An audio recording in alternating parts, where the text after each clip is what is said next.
रात गहरी हो रही थी। आसमान पर बेशुमार तारे झिलमिला रहे थे और हवाएं सरसराती हुई सुनसान गलियों में बह रही थीं।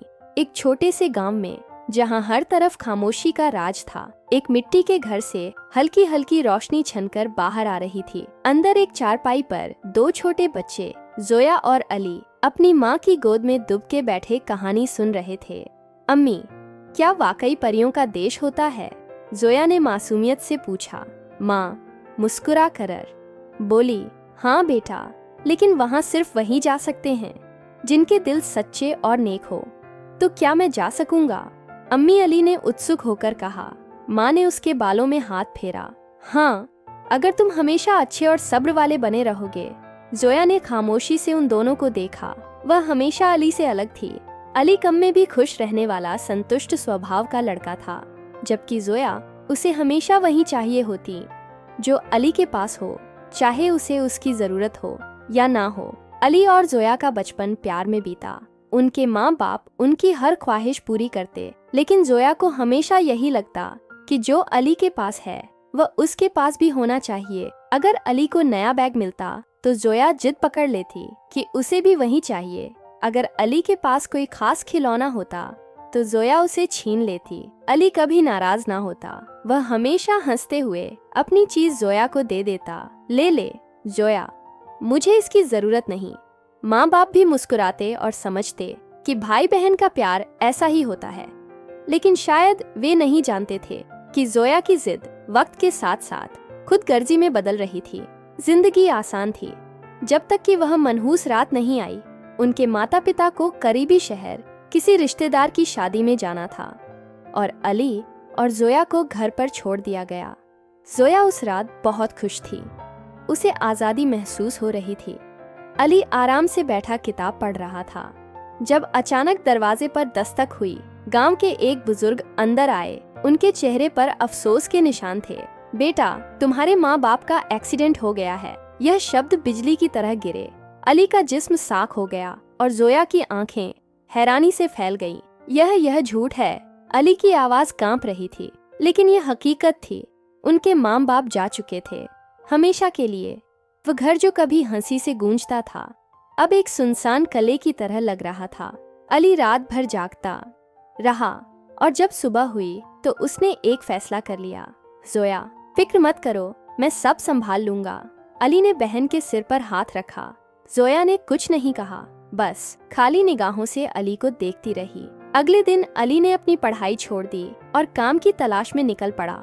उसने करीबी बाजार में मजदूरी शुरू कर दी। दिन भर किसी की दुकान पर सामान उठाता, किसी के लिए पानी भर कर लाता। जो भी काम मिलता वह करता। भाई, मुझे वे नए जूते चाहिए जो शहर के लोग पहनते हैं, जोया जिद करती। अली बिना कुछ कहे पैसे जोड़ना शुरू कर देता। भाई, मुझे वही किताब चाहिए जो मेरी दोस्त के पास है। और अली और ज्यादा मेहनत करने लगता। जोया को कभी यह ख्याल न आया कि अली यह सब कैसे कर रहा है। वह बस फरमाइश करती रही और अली हर मुमकिन कोशिश से उसे खुश रखने में लगा रहा। कुछ साल बाद जोया ने अली से कहा, मुझे यहाँ नहीं रहना, मैं शहर जाकर पढ़ना चाहती हूँ। अली ने एक पल के लिए सोचा, फिर सिर हिला दिया। उसने जोया के लिए पैसे जोड़े, उसके शहर जाने के इंतजाम किए और उसे रवाना कर दिया। भाई, मुझे फोन भी चाहिए, जोया ने जाते हुए कहा। अभी नहीं, लेकिन मैं जल्दी ले आऊंगा, अली ने वादा किया। फिर अली ने दिन रात काम किया। उसने चमड़े की फैक्ट्री में काम शुरू कर दिया और रात को चौकीदारी भी की। वह अपनी नींद, अपनी सेहत, सब कुछ कुर्बान कर रहा था, सिर्फ जोया के लिए। आखिरकार वह जोया के लिए एक फोन खरीदने में कामयाब हो गया। उसने सोचा यह जोया के लिए सरप्राइज होगा। अली शहर गया जोया को सरप्राइज देने। जब वह वहां पहुंचा तो जोया अपने दोस्तों के साथ किसी कैफे में बैठी थी। उसके कपड़े और अंदाज से साफ लग रहा था कि वह अब पूरी तरह बदल चुकी है। अली खुशी खुशी अंदर आया। जोया, देखो मैं तुम्हारे लिए क्या लाया हूँ। जोया ने सिर उठाया और जैसे ही अली को देखा, उसके चेहरे के हाव भाव बदल गए। वह शर्मिंदा सी लग रही थी। भाई, तुम यहाँ क्या कर रहे हो और ये कैसे कपड़े पहने हुए हैं? तुम्हें यहाँ आने से पहले बताना चाहिए था, उसने गुस्से से कहा।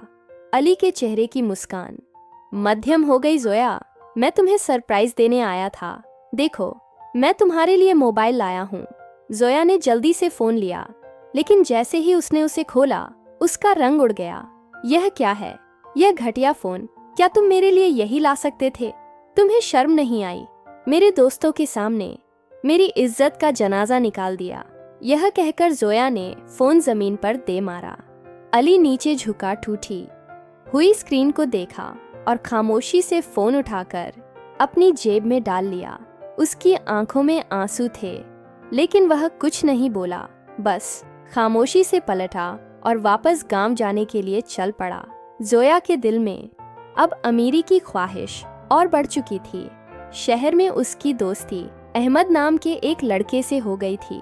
जोया, मैं तुमसे शादी करना चाहता हूँ, अहमद ने एक दिन कहा, लेकिन मेरे पास इतने पैसे नहीं कि तुम्हें अच्छा लाइफस्टाइल दे सकूं। जोया ने सोचा, फिर बोली, अगर मैं अपने हिस्से की जमीन बेच दूं, तो हम एक नई जिंदगी शुरू कर सकते हैं। लेकिन वह जमीन तो अली की थी और उनके माँ बाप की आखिरी निशानी भी। रात का अंधेरा गहरा हो चुका था। अली खामोशी से गांव की तरफ जा रहा था। उसके कदम भारी थे, दिल पर एक अजीब सा बोझ था। हाथ जेब में था, जहां वही मोबाइल रखा था जिसकी टूटी हुई स्क्रीन अब भी उसकी बहन की बेरुखी की गवाही दे रही थी। जोया को मेरी कोई परवाह नहीं रही। मैं जिसके लिए सब कुछ कर रहा हूँ, वही मुझसे शर्मिंदा है। अली के दिमाग में यह सवाल बार बार गूंज रहा था। वह गांव पहुंचा, अपने पुराने घर के दरवाजे पर खड़ा रहा। वही घर जो कभी माँ बाप की मौजूदगी में खुशियों का गहवारा था, आज एक वीरान मकान की तरह लग रहा था। अली ने चुपचाप दरवाजा खोला और अंदर आकर चारपाई पर बैठ गया। वह थका हुआ था, लेकिन नींद उसकी आंखों से कोसों दूर थी। उसकी आंखों के सामने वह लम्हा घूम रहा था जब जोया ने उसके तोहफे को नीचे फेंक दिया था, जब उसके दोस्तों ने अली के लिबास पर तंज किया था, जब जोया ने गुस्से में कहा था, तुम्हें यहाँ आने से पहले बताना चाहिए था। ये सब सोचते सोचते अली की आंखों में आंसू आ गए। क्या मैं इतना बेवकूफ था? क्या जोया कभी मेरी कुर्बानियों को नहीं समझेगी? दूसरी तरफ जोया शहर में अपने नए दोस्तों के साथ मसरूफ थी। अहमद, जिससे उसकी दोस्ती दिन ब दिन गहरी हो रही थी, उसे चमकती दुनिया के सपने दिखा रहा था। जोया, अगर तुम्हें वाकई एक अच्छा लाइफस्टाइल चाहिए, तो तुम्हें अपनी सोच बदलनी होगी। अमीर लोग जज्बात में फैसले नहीं करते, वे सिर्फ फायदा देखते हैं, अहमद ने चालाकी से कहा। लेकिन मेरे पास कुछ भी नहीं है, जोया ने उदास लहजे में कहा। तुम्हारे पास एक चीज है जो तुम्हें बहुत कुछ दे सकती है, तुम्हारा गांव वाला घर, अहमद ने उसकी आंखों में झांकते हुए कहा। जोया के दिमाग में एक ख्याल आया, हाँ, अगर मैं अपने हिस्से की जमीन बेच दूं, तो हम एक नई जिंदगी शुरू कर सकते हैं। लेकिन यह जमीन अली के बिना नहीं बेची जा सकती थी। जोया को अपने भाई से अपना हिस्सा मांगना था और उसे यकीन था कि अली उसे देने से इनकार कर देगा। लेकिन अब वह अपनी जिंदगी को लेकर संजीदा थी और किसी भी कीमत पर अपनी ख्वाहिश पूरी करना चाहती थी। छुट्टियों में जोया गांव आई। अली ने सोचा कि शायद वह बदली होगी, शायद उसे अपने रवैये का एहसास हुआ होगा, लेकिन वह नहीं जानता था कि जोया अब भी अपनी खुदगर्जी के कैद में कैद है। भाई, मुझे तुमसे एक जरूरी बात करनी है, जोया ने औपचारिक लहजे में कहा। अली ने मुस्कुराकर कहा, हाँ जोया, कहो क्या बात है। जोया ने सीधे शब्दों में कह दिया, मुझे घर में से अपना हिस्सा चाहिए, मैं इसे बेचकर शहर में अपनी नई जिंदगी शुरू करना चाहती हूँ। अली का चेहरा एकदम सपाट हो गया। ऐसा लगा जैसे किसी ने उसके दिल पर एक जोरदार चोट की हो। यह घर माँ और अब्बा की आखिरी निशानी है जोया, मैं इसे नहीं बेच सकता, अली ने धीरे से कहा, लेकिन उसकी आवाज में सख्ती थी। भाई, तुम्हें बस अपना हिस्सा देना है, बाकी मैं संभाल लूंगी, जोया ने लापरवाही से कहा। भाई, तुम्हें बस अपना हिस्सा देना है, बाकी मैं संभाल लूंगी, जोया ने लापरवाही से कहा। जोया, तुम समझ क्यों नहीं रही? ये कोई आम जमीन नहीं है, यह हमारा घर है। क्या तुम सच में इसे छोड़ने के लिए तैयार हो? अली की आवाज भारी हो गई। जोया को गुस्सा आ गया। तो क्या मैं अपनी जिंदगी जीने के लिए तुम्हारे रहम पर रहूं? क्या मुझे इस पर कोई हक नहीं? अली ने अफसोस से कहा, तुम्हें यहाँ हमेशा से हक़ था जोया।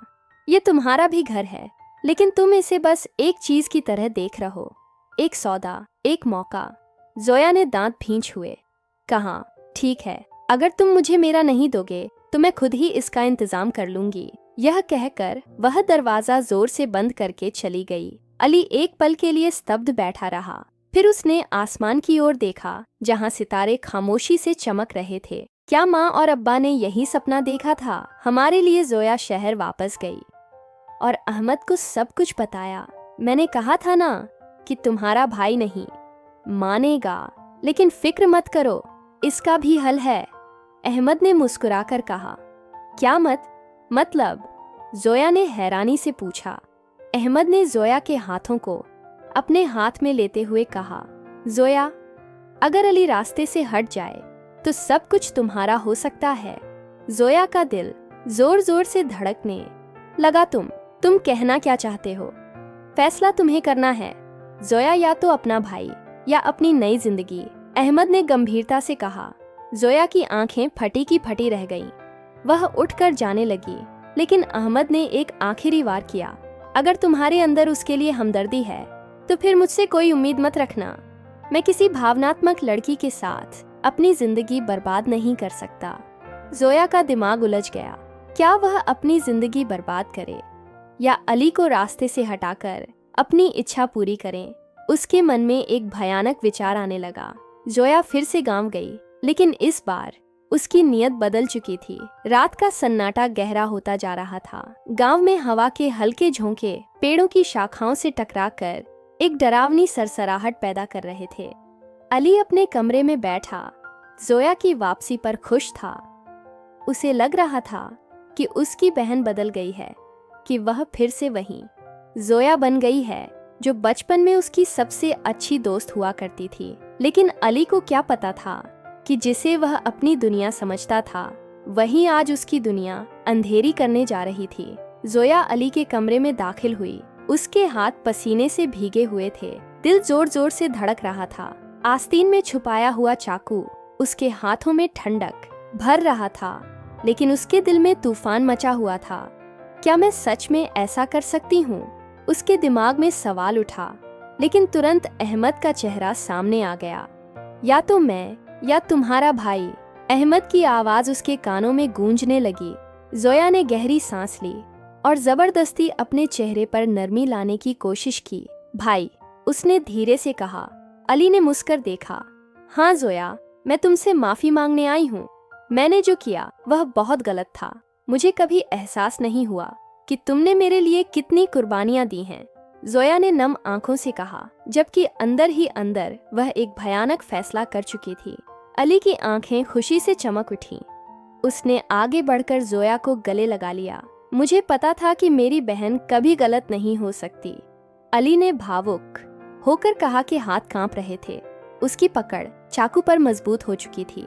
अली की पीठ पर उसका हाथ था और अब बस एक वार करना था, बस एक पल, और सब कुछ उसके हाथ में आ जाता। लेकिन जैसे ही वह चाकू निकालने लगी, अचानक अली पीछे हटा और बिस्तर पर बैठ गया। जोया, आओ बैठो, कुछ देर बात करते हैं, अली ने नरमी से कहा। जोया एक पल के लिए चौंक गई। वह सोच रही थी कि अगर अली बैठ गया तो हमला करना मुश्किल हो जाएगा। अब क्या करूं? उसके दिमाग में उथल पुथल चल रही थी। अली ने गहरी सांस ली और आसमान की तरफ देखा। याद है जया, जब हम छोटे थे तो माँ हमें कहानियां सुनाया करती थीं। कहानियों में हमेशा सच्चाई की जीत होती थी और बुराई का अंजाम बुरा होता था। जोया चुप रही। उसका दिल तेजी से धड़क रहा था। मुझे याद है जब मैंने पहली बार अपनी चीजें तुम्हें खुशी खुशी दी थीं, क्योंकि मैं चाहता था कि मेरी बहन हमेशा खुश रहे। अली की आवाज नर्म थी, लेकिन जोया के दिल पर हथौड़े की तरह लग रही थी। क्या वही जोया आज भी यहाँ मौजूद है या शहर की चका चौथ ने मेरी बहन को बदल दिया है? अली ने उसकी आंखों में झांकते हुए पूछा। जोया ने नजरें चुरा लीं। उसका दिल जोर जोर से धड़कने लगा था। नहीं, मुझे यह सब नहीं सुनना। मुझे बस अपना हिस्सा चाहिए। जोया ने मन ही मन खुद को कठोर करते हुए सोचा। जोया ने अपने डर और भावनाओं को एक तरफ रखते हुए चाकू को मजबूती से पकड़ा। उसका हाथ धीरे धीरे अली की तरफ बढ़ रहा था, लेकिन जैसे ही वह हमला करने लगी, अली ने एकदम सिर झुका लिया। जोया, मुझे यकीन है कि मेरी बहन कभी मुझे धोखा नहीं देगी। यह जुमला जोया के दिमाग में गूंज गया।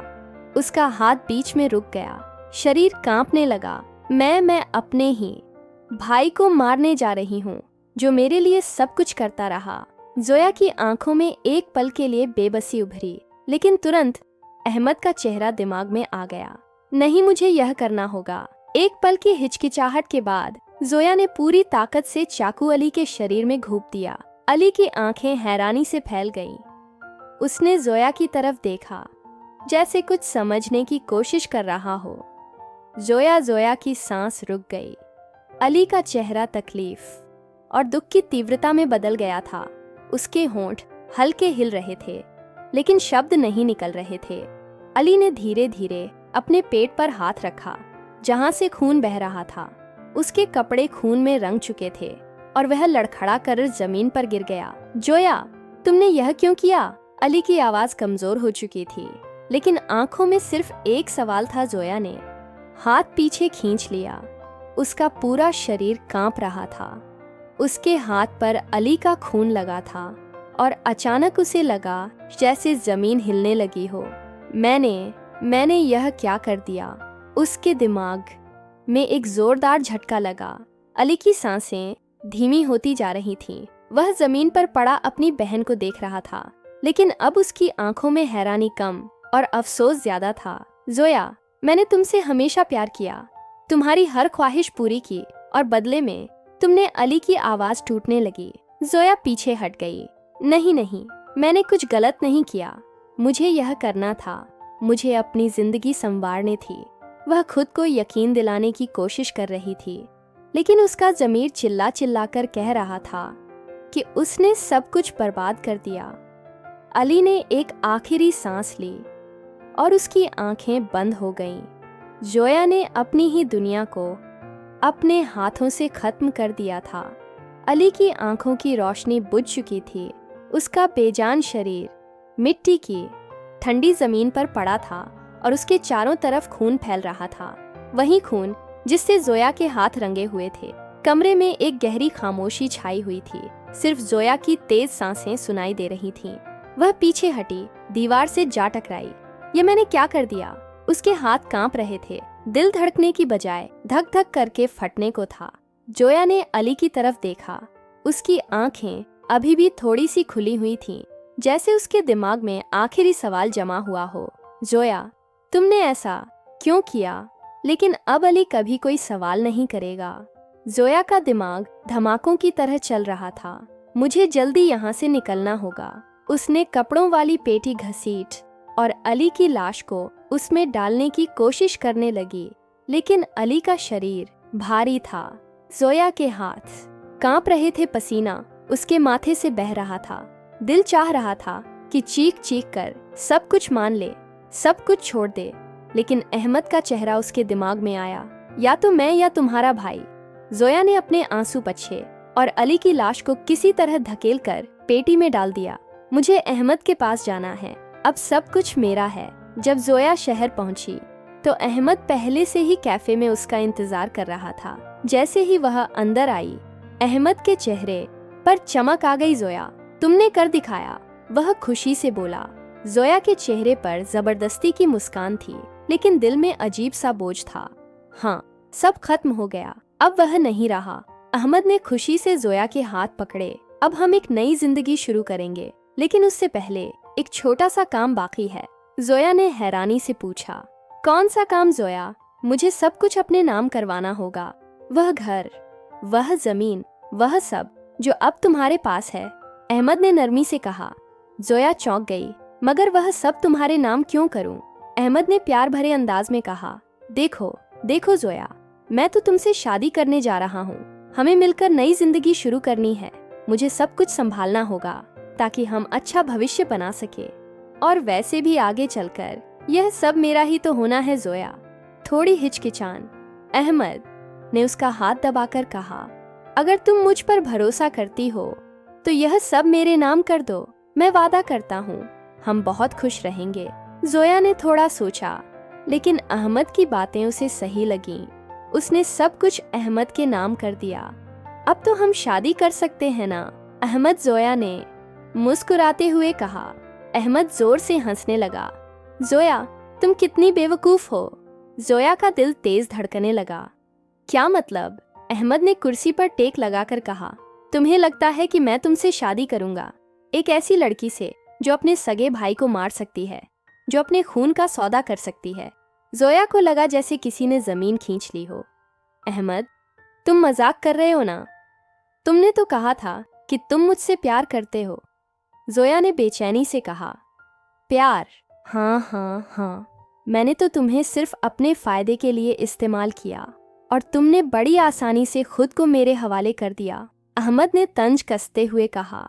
लेकिन मैंने तुम्हारे लिए सब कुछ छोड़ दिया, मैंने अपने भाई को भी। जोया की आंखें नम हो गईं। और इसीलिए तो मैं तुम्हें नहीं अपना सकता। जो लड़की अपने सगे भाई को मार सकती है, वह किसी और की भी नहीं हो सकती, अहमद ने हिकारत से कहा। यह बात जोया के दिल में चाकू की तरह चुभ गई। अहमद, तुमने मेरे साथ धोखा किया। जोया, धोखा तुमने पहले दिया था अपने भाई को। मैं तो बस तुम्हारी सच्चाई जानता था और मैंने तुम्हें इस्तेमाल कर लिया। जोया की आंखों में गुस्से और बेबसी के आंसू थे। नहीं, मैं तुम्हें मार डालूंगी, उसने चिल्लाकर अहमद का गिरेबान पकड़ा। लेकिन अहमद ने जोया के हाथ झटक दिए और कहा, अब भागो यहाँ से, मेरे पास तुम्हारे लिए कुछ नहीं बचा। जोया जमीन पर बैठ गई। उसकी आंखों के सामने उसका पूरा अतीत घूमने लगा। मैंने यह सब क्यों किया? मैंने अली को क्यों मारा? मैंने अपनी खुशियों का खुद ही गला घोट दिया। दूसरी तरफ गांव में अली के घर से बदबू फैलने लगी थी। मोहल्ले वालों ने पुलिस को खबर दी। जब पुलिस ने घर की तलाशी ली तो जल्द ही उन्हें अली की लाश मिल गई। गांव में हड़कंप मच गया। सब हैरान थे कि ऐसा क्या हुआ। जांच हुई और सब ने यही कहा कि जोया आखिरी बार अली से मिलने आई थी। पुलिस ने शहर जाकर जोया को गिरफ्तार कर लिया। वह रोती रही, चिल्लाती रही, लेकिन उसकी पुकार सुनने वाला कोई नहीं था।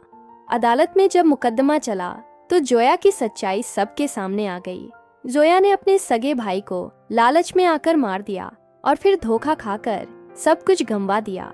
अदालत ने जोया को आजीवन कारावास की सजा सुना दी। जोया जेल में कैदियों के बीच रहने लगी, लेकिन अब वह एक आम अपराधी नहीं थी। वह खुद को खो चुकी थी।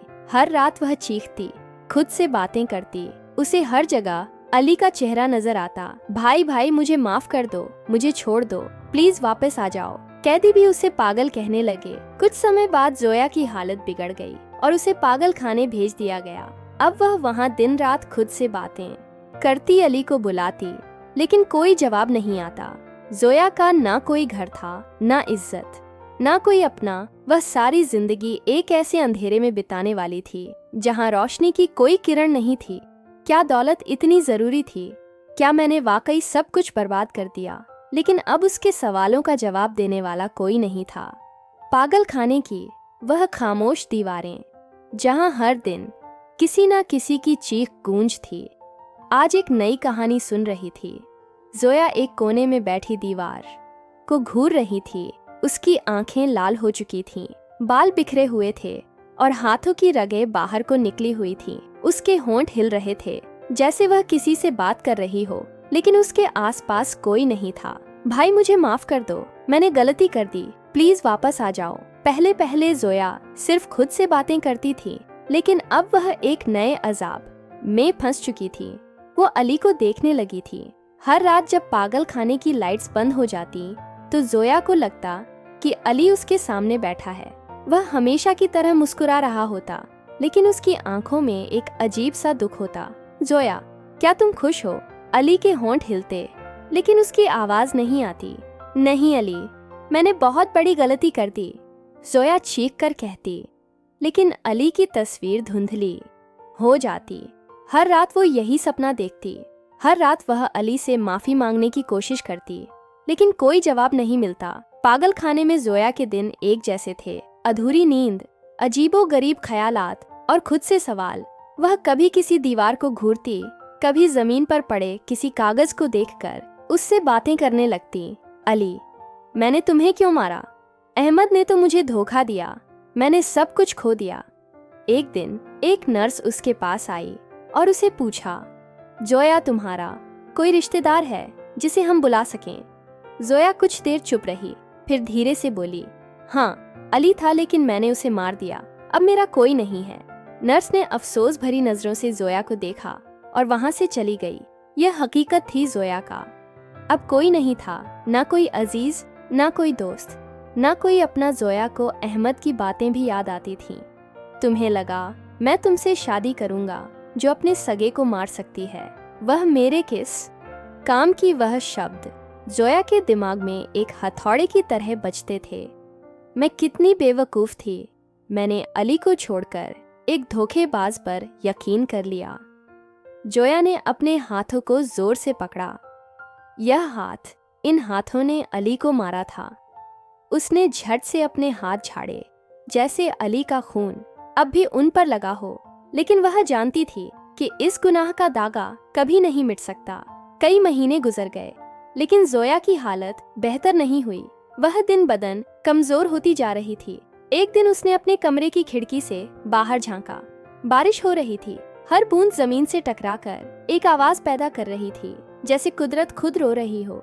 काश मैं वक्त पीछे ले जा सकती, काश मैं अली को रोक सकती, लेकिन वक्त किसी के लिए नहीं रुकता। अब जोया के पास सिर्फ एक ही चीज बची थी, पछतावा। एक रात जोया अपने कमरे में खामोश बैठी थी। बाकी सभी मरीज सो चुके थे, लेकिन जोया जाग रही थी। अचानक दरवाजा हल्का सा खुला। जोया ने नजर उठाई और जो देखा उस पर यकीन नहीं आया। सामने अली खड़ा था, वैसा ही जैसा वह हमेशा रहता था। सादा कपड़े पहने, हल्की सी मुस्कान ली। भाई, जोया की आवाज कांपने लगी। अली ने धीरे से सिर हिलाया। तुम वापस आ गए? तुम मुझे माफ कर दोगे ना? अली चुप रहा। जोया तेजी से आगे बढ़ी, लेकिन जैसे ही उसने अली को छूना चाहा, वो धुंध की तरह गायब हो गया। नहीं, मत जाओ, मैं अकेली हूँ अली, प्लीज वापस आ जाओ। जोया चीखने लगी, लेकिन अब वहाँ कोई नहीं था। जोया ने अपने आसपास देखा और पहली बार उसे शिद्दत से एहसास हुआ, अब मैं हमेशा के लिए अकेली हूँ। जोया का जिस्म अब और इस बोझ को सहने के काबिल नहीं था। उसका दिमाग कमजोर हो चुका था और शरीर टूटने लगा था। एक दिन नर्स जब जोया के कमरे में दाखिल हुई तो वह हैरान रह गई। जोया बेजान फर्श पर पड़ी थी। उसकी आंखें खुली थीं, लेकिन उनमें कोई रोशनी नहीं थी। उसके हाथ में एक पुराना फटा हुआ कागज था, जिस पर खून से लिखा था, मैं अली के पास जा रही हूँ, शायद वह मुझे माफ कर दे। जोया का जनाजा गांव में ले जाया गया, लेकिन वहां कोई नहीं था जो उसके लिए रोए। ना कोई अजीज, ना कोई दोस्त, ना कोई भाई। गांव के बुजुर्गों ने अफसोस से कहा, यही अंजाम होता है उन लोग